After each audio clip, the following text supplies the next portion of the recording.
Please be seated. Now I'd like to introduce our host for the event, the SOUTHCOM's Health Clinic Commander, Lieutenant Colonel Fred B. Tirado, to say a few words welcoming us. Thank you, Colonel Tirado.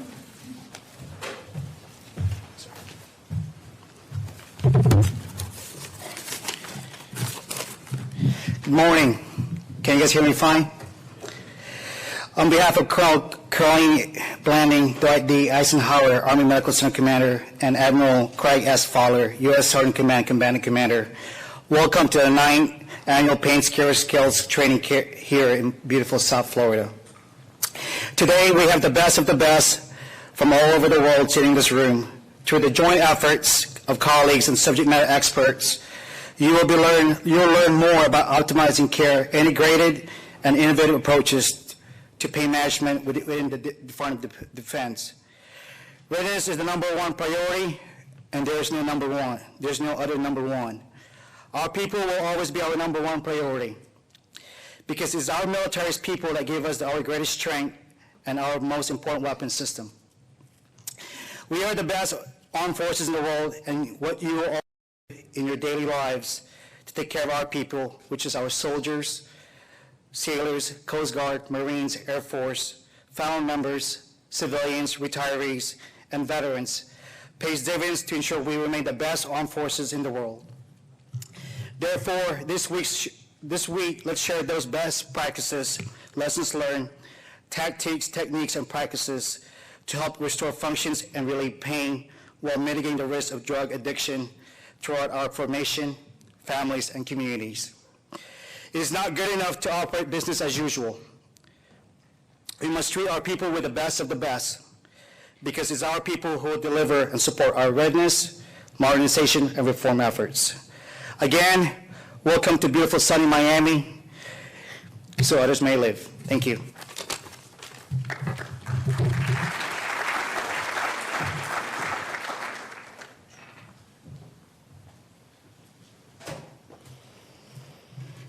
Okay, so again, I want to thank you all for coming here. We've had a lot of planning going forward, and I think you're going to have I know you're going to have a fantastic week. And we're going to start now with our first lecture. So if you would go through our slides to the very last one. Yes, so I put this one slide up because this is our first. What we're going to have is our Anita Hickey Memorial Lecture. How many of you in here knew Captain Hickey? Oh yes, a lot of people. So I'll tell you a story. Are you guys ready for a story? I like stories, so I'm a storyteller. So I need you to picture it. This is early 90s, Boston. It's snowing. Right? Easy to picture now because it's so hot out here, it's snowing, right? Wine restaurant. What's that place in Boston, you know, where I call them the ducks, the big ducks, but they're actually the swans are? You know is it called the Commons, or I think that place? So I had just finished that day. I gave grand rounds, Beth Israel, Department of Anesthesia and Pain Medicine, and afterwards they take us out to dinner. Right? So we're to dinner and we're talking and things like that. And nice time, lovely time. Fast forward a decade later, I'm sitting at BUMED in a lecture, in a conference, in a workshop that we're doing, and I look over and I'm like, that person looks familiar. And then those of you that know me know that I have a memory of an elephant. So I walk over and I said, 1990, Boston, Beth Israel, the wine restaurant dinner. And she's like, oh, and that was Captain Hickey. And that was when she was doing her fellowship at the BI in Boston. And since then, I had the pleasure of knowing Captain Hickey for many years. Captain Hickey was always a model for us on how the art of medicine incorporates with the science of medicine. Those of you that knew Captain Hickey, she would make time stop when she saw her patients. And those that worked with her in the clinic and her bosses said, we gotta speed up Captain Hickey. I spoke to one of her bosses last night who said, make sure you tell them that she was always the first doc that all of us bosses would go to when we needed care. So that's my little story of Anita. Anita's passed away this year, and this is the first of our annual lecture series for Anita, Keeping Her Spirit Alive. So thank you for listening for my little story. And now we will we will close out this slide deck and put our next series of slides on. And we have a big thank yous and lots of announcements that we're going to do at the break. And I have my Pain Fellows extraordinaire who are also manning our slide decks. With that, I want to introduce our first speaker, our keynote speaker, Dr. Lewis. And Dr. Lewis is a neurologist. He's currently serving at Brooke Army Medical Center. He's a traumatic brain injury consultant to the Air Force Surgeon General. Dr. Lewis has been instrumental in leading the military health system, Air Force, neurology, all of us in how we are looking at traumatic brain injury. Headache, neurology. He is also my co-chair on the upcoming headache clinical practice guideline, the DoD VA headache clinical practice guideline. Dr. Lewis, the minute I asked if he would come down here, he said absolutely. And when I asked if he would co-chair the guideline with me again, he said absolutely. So with that, I'm going to turn it over and welcome Colonel Lewis.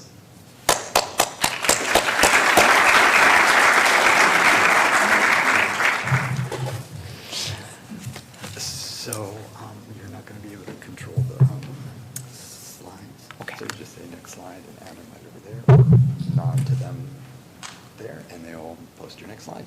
Okay. And this one is working right now, so you don't even need that unless you want to walk around. I think I'm going to walk around. Turn this one up.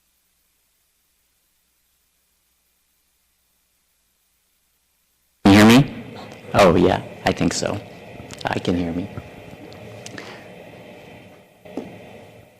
So I have a habit of wandering when I present, so I thought rather than you all being subjected to me squirming up here trying to move and stay close to the screen, I would move around a little bit with the microphone. It's my privilege to be here today with you all, and I really value being part of this and really having the privilege to present this first memorial lecture for someone who I didn't get the chance to meet, but certainly appreciate the perspective that she offers when I read through the book that she had published last night. And I think some of the points that she makes are representative of some of the material that we'll talk about today, and that is specifically about pain in a broader context, but beyond just a sensory experience. So I have no disclosures or anything to talk about financially. And then these are my views. And most of this material is really in evolution, so I'm trying to offer sort of an insight as far as the state of the science in terms of pain processing in the brain. It's evolving, it's very challenging, and we certainly can talk about the limitations in trying to study the brain in a painful state. So I can offer some insights, and will gladly share what I can here. But I set up sort of 3 objectives, and that is to talk a little bit about sort of pain models, and then about some of the evolving science in terms of really neuroimaging for pain, because that's one of the best ways to get at the human brain and pain, and then to offer a little bit about how that can influence future treatments.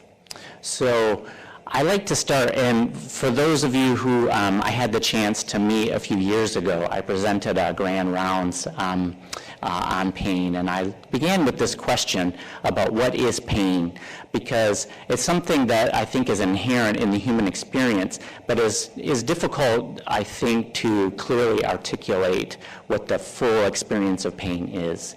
And so there are a few models, and over time they've evolved. So one of them is to look at pain as a sensory experience that has a neuroanatomic pathway that's very specific to a sensory experience. And that's a specific model. And then there's also a convergent model, which is that pain is this integrated plastic state in which there's a somatosensory component, but then a whole lot of other stuff that also contributes to the experience. And that is what's known as a convergent model, where you have lots of information that is converging along with the stimulus for pain to produce this experience that is plastic and changes over time. Next slide. So the specific model really dates back to the early 1900s, where Sir Charles Sherrington developed these initial models of the senses, that there's a teloreceptive, which is involved with vision and hearing, proprioceptive, which is limb position, the exterosensitive, or touch, smell and taste, and then visceral sensations were sort of divided out from the external exteroceptive and being an interoceptive model. And pain and temperature, at least when I went through medical school, was considered part of this touch. And pain and temperature and touch were sort of lumped together in this exteroceptive model. And at least back in 1990, these were sort of the pathways that we talked about in this specific model. So we have the somatosensory cortex, which is involved with pain and temperature, and visceral afferents, which really then projected to a different part of the brain known as the insular cortex, which is sort of elegant cortex nestled inside between frontal and temporal and parietal lobes. And that's really, the thought was, that's really where your processing of internal experience, when you're hungry, when you sense disgust, that this part of the brain is activated. And they really were considered sort of two separate pathways for interoceptive and then exteroceptive information. But the model breaks down when you start to think about pain in the larger context, which is sort of when reviewing the book from Dr. Hickey, I think that's sort of the perspective that she had taken, is that there's much more to pain than just this temperature and visceral sensations. There's a huge emotional component, there's a huge motivational component, and there's influence on all sorts of aspects of cognitive function, particularly the area of attention, and that pain and attention, and we kind of, I think most people intuitively know this, influence each other, and we certainly see that in our patients. So these really weren't explained very well by this exteroceptive model.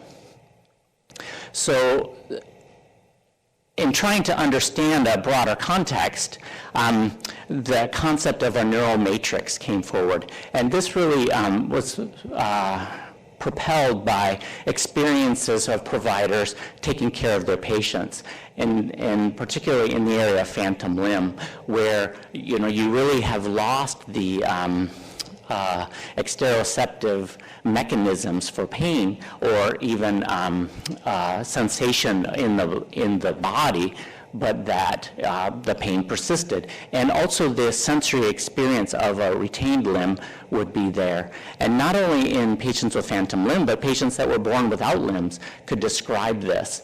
And even as you started to dissect or resect parts of the brain, that would be retained, parts of the brain specifically involved with this as exteroceptive. So the idea sort of evolved that there's much more to the painful experience than just the initial sensory phenomenon. So in the human brain, we do have some ways to probe and look at the brain in a specific state. And some of the advances and the different modalities that we can use sort of propelled a search for this sensory this neural matrix. So particularly in the areas of positron emission tomography, EEG, functional MRI, and magnetoencephalography sort of allowed us to look at the brain, the human brain, in the painful experience, in a non-painful experience for comparison, and look at certain patterns.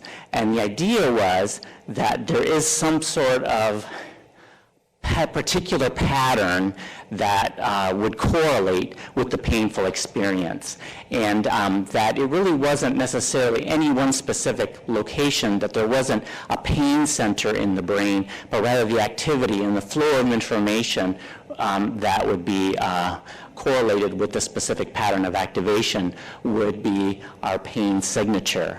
And it really has until fairly recently, really has driven a lot of the efforts to understand pain, at least the neural correlates of pain, with the idea that once we understood this pain signature, then we could try either to influence that or use that as some kind of biomarker for pain. And so scientists and physicians and clinical scientists have developed a number of ways to try to use these tools to understand or to develop or characterize this pain signature. And we do that in a few different ways. One way is place people in a scanner and using thumbnail pressure or temperature, look at the activation patterns with bold functional magnetic resonance imaging, or you can use radioligands and PET and look at activation. Also activation in the chronic pain patient just sitting in the scanner themselves. And what you see, or what we see, and sort of characterized in the mid-2000s, was that there's activation throughout many regions of the brain. And there are some that we wouldn't be too surprised with thalamus and somatosensory cortex back to that exteroceptive model. But then there's activation in frontal cortex and activation in posterior sort of integrating cortex, down in brainstem, and insula and amygdala. So activation without this. And so this was sort of the model that had evolved in that, okay, so this pain signature is this pain matrix of all this different areas of activation in the brain that are all working together to produce the painful experience. And I highlight in here in red some of the areas that were most consistent. So anterior cingulate cortex there in the front, insular cortex, and somatosensory. So these were the areas that seemed to carry through the most robustly in states, in chronic pain patients at rest, and then also those with induced pain. So that's led to evolution of this idea based on activations in insular cortex and others of this idea of pain and temperature and visceral afferents all coming together very early on in the process. And rather than just being out in sensory cortex, really involve a lot of integrated information, including autonomic information, and that actually begins very early on and then proceeds up into insular cortex. So this revision sort of has I think, validated some of the ideas of pain being much more than just this exteroceptive pain pathway. And this also is supported in animal models as well. So when you lesion insular cortex in rats, it reduces the allodynia that is seen after mononeuropathy. So, so we have a biological correlate besides just what I've described using imaging. And next. And also in human data as well. So imaging is useful in giving us a nice correlate, but when you actually have some type of lesion study, that is really been sort of the mainstay of neurology. And we see actually with injury to that area of cortex that there is central pain and sensory loss that can occur as well. So that takes us to about 2007, where a new modality has really came to the forefront, and this was really discovered by placing patients or healthy subjects in an MRI scanner and then letting them just sit at rest for 7 or 8 minutes and just capture the bold signal over time. And when that was really discovered, and so what was discovered in that process was that there were certain patterns that were consistent over time in patients and then between patients, and that developed the idea, or from that developed the idea that there are certain networks in the brain that are active over time, and that these areas of co-activation were known as functionally connected. And and it has been also supported by them looking at white matter tracks between these areas. So there is some type of biological correlate to this physiologic response that has been seen. So is anyone familiar with resting state fMRI? So yes, I figured you would be. So this is actually has really been one new tool that's come to the forefront. And what's really nice about this is we don't have to induce pain, for one, but then also allows us to, in a very structured way, allow patients to just lie in a scanner and then just look at that activation over time and may offer more consistency. Next slide.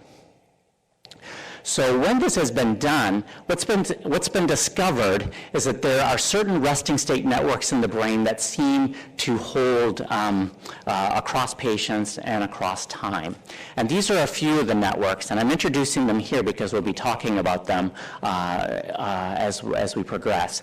But the default mode network, the executive attention network, the dorsal attention network, the salience network, and there are others. I think there are about 11 or 12 networks, visual processing, some that aren't so relevant for the discussion today. But the ones that I'm listing here, I think are the most clinically relevant and useful. So the first one I just want to mention to introduce them is the default mode network. And this is the area when you're sitting, maybe some of you in this moment are sort of daydreaming about what you're going to do at 3 o'clock this afternoon, or what was going on at home before you got on the plane or drove here.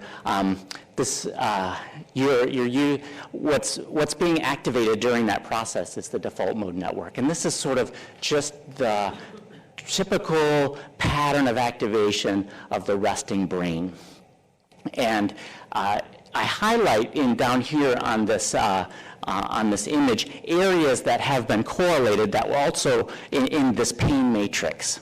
So we see frontal cortex, we see posterior aspects as well, and these are shown to be involved with episodic memory, retrieval, autobiographical memory, and then internal thought. So we see at least a few areas that are involved with memory.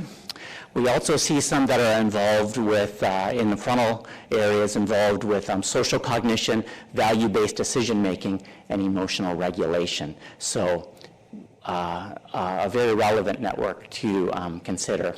So that's the default mode network. And the next one I want to take a moment and talk about is the salience network. And we'll be spending some time on this with our remaining time. And the salience network, so this is anchored in anterior cingulate, so the front, there's the ACC, and the insula, and amygdala as well. And again, highlighting some of the areas that were shown in this pain matrix. So here, this network has been implicated in integrating, filtering relevant autonomic and emotional information. And does draw in other areas such as brainstem and amygdala as well. And then the third that I just want to mention is the central executive network. So this is prefrontal cortex and then connections to posterior parietal as well. So this is the network that's activated during cognitively demanding tasks and uses working memory, rule-based problem solving, and goal-directed decision making. But I think a key point here, two key points. One is these were areas that were seen in this pain matrix as well. And so that's one important point. And the other point is that this network is really dependent on information that's obtained from the other networks. So the salience information that comes in is then fed, in a way, fed through connections to the central executive network for processing, making decisions, and using working memory. Next slide. So it's been proposed that these networks work together.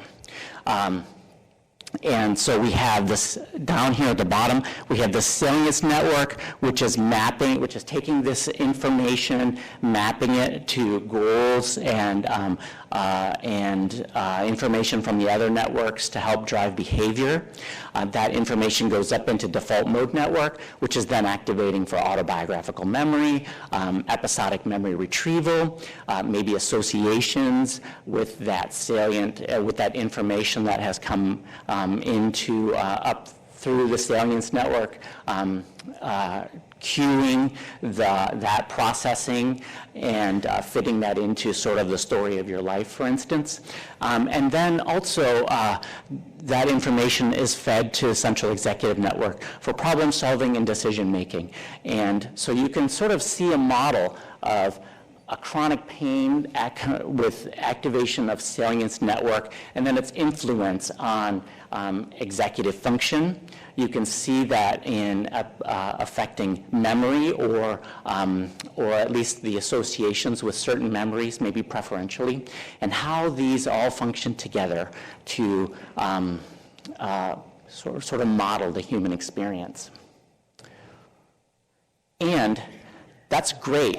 But what happens when it doesn't, when some of the information that is persistent starts to affect the plasticity, through neuroplasticity, starts to affect the system in ways that maybe aren't as helpful when looking at it from the perspective of someone who is trying to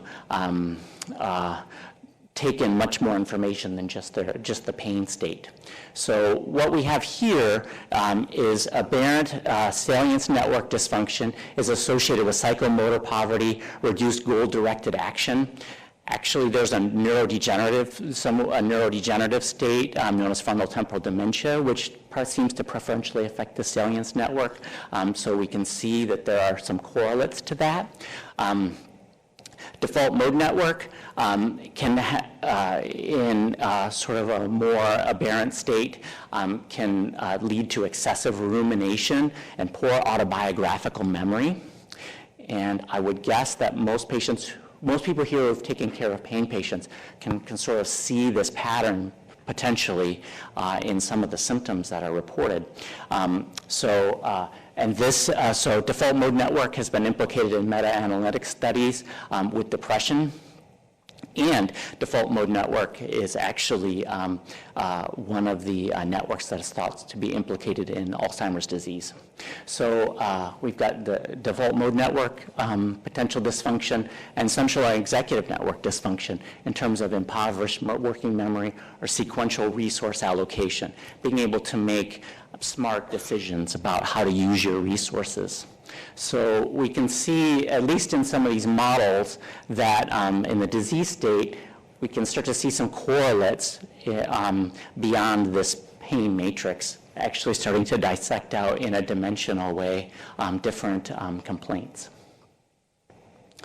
So this has been looked at in chronic pain, and as Chris had mentioned, he and I are on the clinical practice guideline development team for headache. So, and as a neurologist, those are the pain patients that we see the most. And what we see, when migraineurs have been studied using resting state connectivity, there's increased connectivity between paraqueductal gray and right anterior insula with frequency of migraine attacks. So we know that there is some changes in terms of preferential information flow. Also decreased connectivity with the amygdala and parahippocampus, which is involved with memory, and amygdala involved with a number of processes.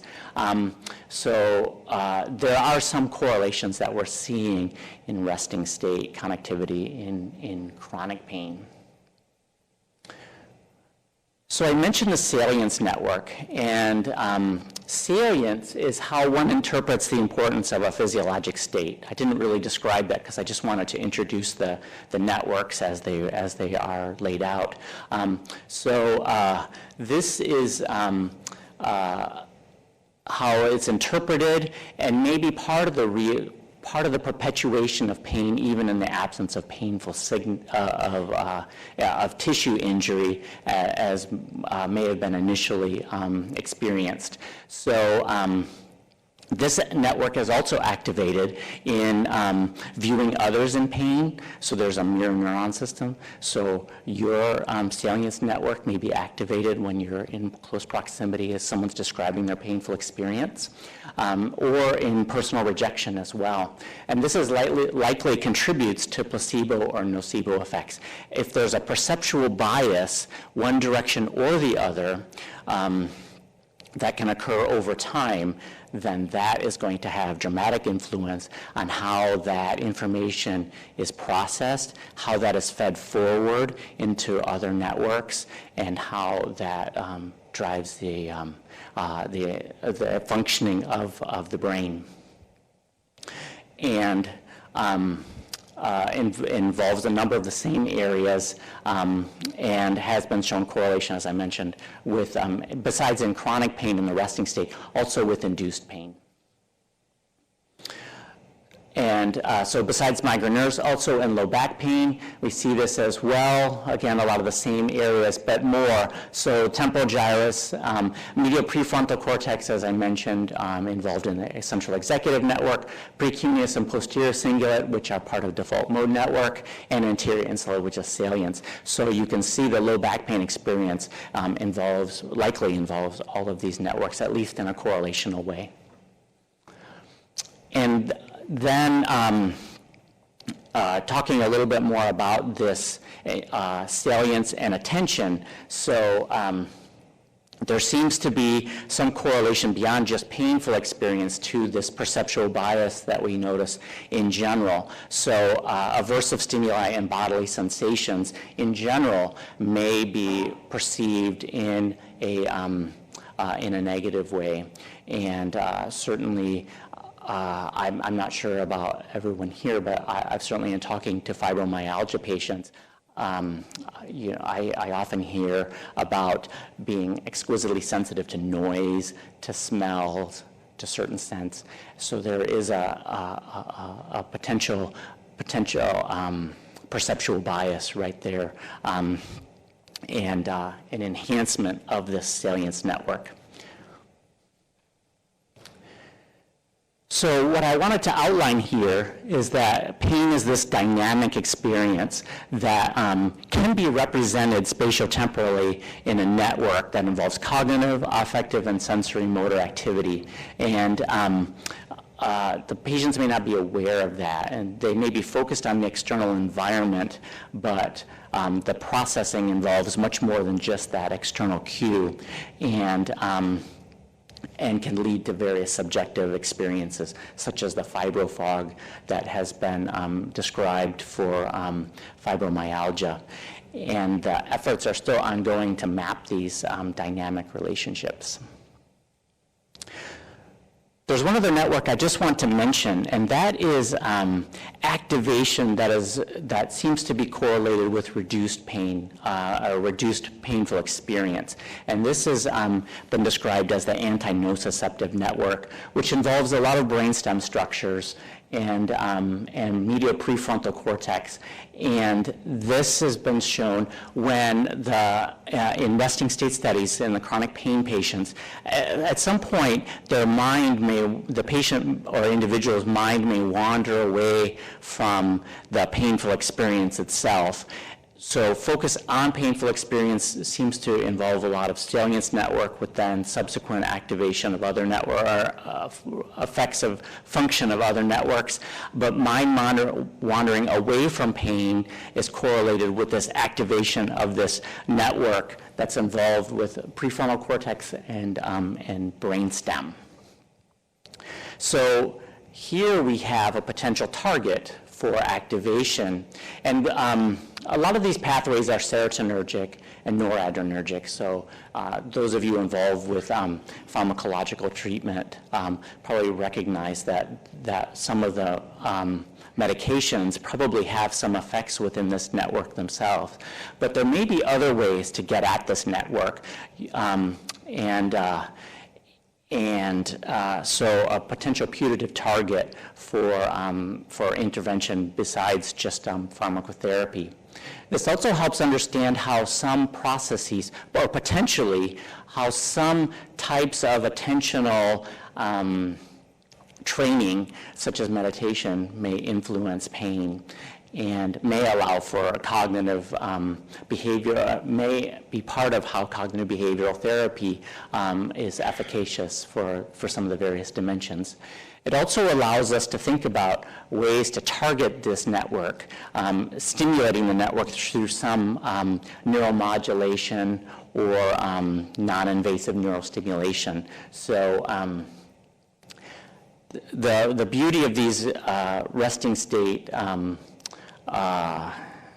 images is that we can look at connectivity between a particular area of interest and other parts of cortex. So, for instance, periaqueductal gray has significant functional connectivity with motor cortex. So it's potentially feasible that stimulation of motor cortex actually produces activation deep within the brainstem. And certainly our VA colleagues have looked at this motor cortex stimulation for treatment of pain with some success. So that concludes my introduction of the topic. So the main takeaway points, I think, are that these models continue to evolve. Right now, they're correlational. There isn't a lot of causational demonstration of causation, but certainly correlation within these networks. And I think intuitively looking at these networks in terms of their function sort of helps to one, get a greater perspective of the various dimensions of the painful experience, and then two, actually offers a way potentially to at least provide some putative descriptions of correlates for patients to understand that their experience is actually is mirrored when we look at this, when we look at chronic pain using, for instance, imaging modalities, and that these neurocorrelates are emerging in terms of understanding these comorbid functions that, or comorbid disruptions of function like attention. And while still in its infancy and with many challenges, that this can advance pain treatment. So these were the objectives for the discussion today: specific versus convergent models of pain, these cognitive networks, and then my goal is try to offer a bridge between the neurobiology as it's evolving and how that seems to fit well within this convergent model of pain.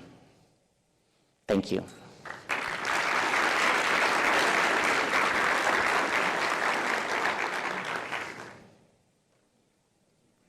Yeah, I'm happy to entertain any questions you may have. Yes. Okay, I want to thank you, Dr. Lewis. Fantastic, fantastic presentation. Okay, one I of the think things, these work.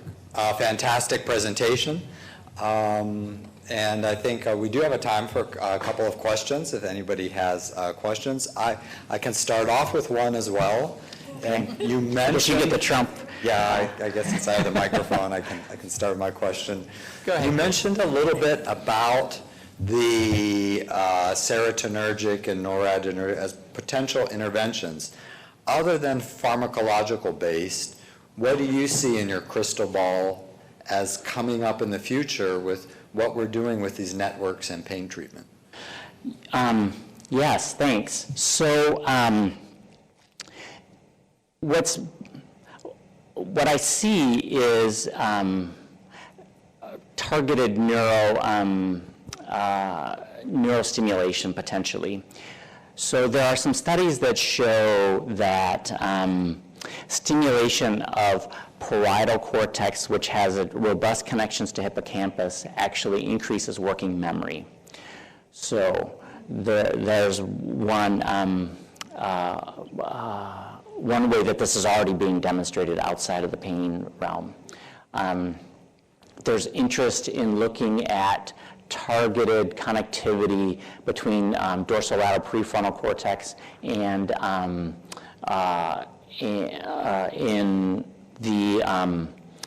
to affect network function involved with headache and involved with depression. So at least in some of the dimensions, I think this is what I see coming. And we're starting to see that in a kind of a crude way still, and that's not meant for, if anybody's doing this work, it's not meant to be critical, but it's sort of the first step in understanding stimulating different parts of the brain will maybe affect different aspects of pain. The next step then is to find in a patient-specific brain the area that is most likely to be effective. And that, I think, is going to demonstrate a greater response, overall, a greater effect size. So that's one thing that I see. Mm-hmm. There are lots of challenges trying to correlate this with targeted receptor-based things, but that's kind of beyond the talk here. Dr. Pasamani. Hi, this kind of actually goes with Chris's question. So have you seen any studies or people even looking at the involvement of fascial type of physical modalities to help the pain and how that interacts with this mechanism, and if that also would make a difference? Because there's lots of challenges obviously with central brain stimulation, but I'm wondering if people are looking at indirect ways to create the same correction. There are some studies that are looking at this. They're still limited. there are still a lot of technical challenges that have yet to be overcome in terms of using this as a true biomarker for pain response. One is the way that the data is processed. One of it is having a large enough sample size, because the effect size is still, I think in some conditions it's smaller than in others, so depending on what you're looking at. But there has been some work. I think the one that probably has, that at least that I'm most aware of, is specifically in acupuncture, which is a little bit different, but there are some efforts to find those correlations pre and post treatment, for instance. But that's still pretty early. Yeah. Yusuf Saeed, Eglin Air Force Base. Just a quick question, kind of along the same lines. In terms of peripheral neurostimulation, the trials are very early in Sprint PNS, but are you seeing any central remapping with peripheral neurostimulation that you've kind of come across? Not that I have come across. I think that's very ripe, but I think that's still challenged. I think the interest in, I think there's a couple things. One is, if you find something that works, then we'll just stay with it. Why do a lot of research to look at the central effects? I think that's part of it. The second part is that it really requires looking at. It requires looking at all of the really dimensions that we're talking about here. So I haven't seen a study where that's been parcellated out. I've seen some attempts, but nothing definitive. I don't know if that answers your question, but it's ongoing. Hi, Captain Stevens, Corpus Christi. I know anecdotally, when I see my patients that have that continuum of fibromyalgia, pelvic pain, sometimes low back pain, I always ask the question, were you abused when you were a child? So many of them were. So is there a physical change or a trigger or something that happens that maybe remaps this pain thing, and how can we use that? Yeah, so I think that's a common experience among providers, and I think has certainly been recognized as a risk factor in a number of painful states. We even see it in chronic symptoms of concussion, that history of abuse or of any behavioral health diagnosis prior to injury. So I think that there is a recognition of that and an appreciation of that in terms of the epidemiologic studies. How that influences this, I don't think has been clearly described, but I think that is, I think that would be a very important and relevant study to look at. How much time do I have? Oh, you're good. Okay, so this is, so I'm going to go on a tangent a little bit here. So the National Institute of Mental Health has been working on something called the research domain criteria for several years now, which is the idea of taking then the focus there is on mental health, but that really applies in pain as well, is to take the symptoms and develop a model, a cognitive model that can be then used to develop new treatments. So, for instance, when the studies in adolescents with anxiety, when they show faces, so a spectrum of faces from very happy to very angry, a sequence of 10, and then you put kids without a history of anxiety in the scanner, they'll say, okay, the midpoint that's neutral is maybe, and I'm just making up these numbers because I don't remember them exactly, they'll maybe say the midpoint is 5.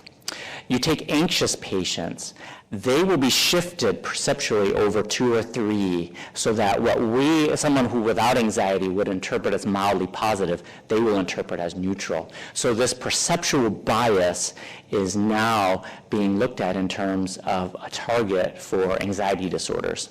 And my gestalt, although I haven't seen anything that shows this yet, is that that same bias probably influences response to pain.